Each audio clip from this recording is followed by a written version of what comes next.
23वां ज़बूर। खुदावन हमारा चौपान। दाऊद का मज़मूर।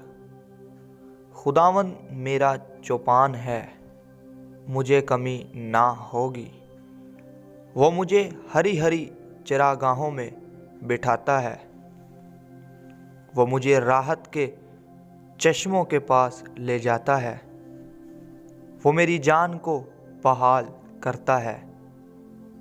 वो मुझे अपने नाम की खातिर सदाकत की राहों पर ले चलता है, बल्कि ख्वा मौत के साया की वादी में से मेरा गुज़र हो, मैं किसी बला से नहीं डरूंगा, क्योंकि तू मेरे साथ है। तेरे आसा और तेरी लाठी से मुझे तसल्ली है। तू मेरे दुश्मनों के रूबरू मेरे आगे दस्तरख्वान बिछाता है।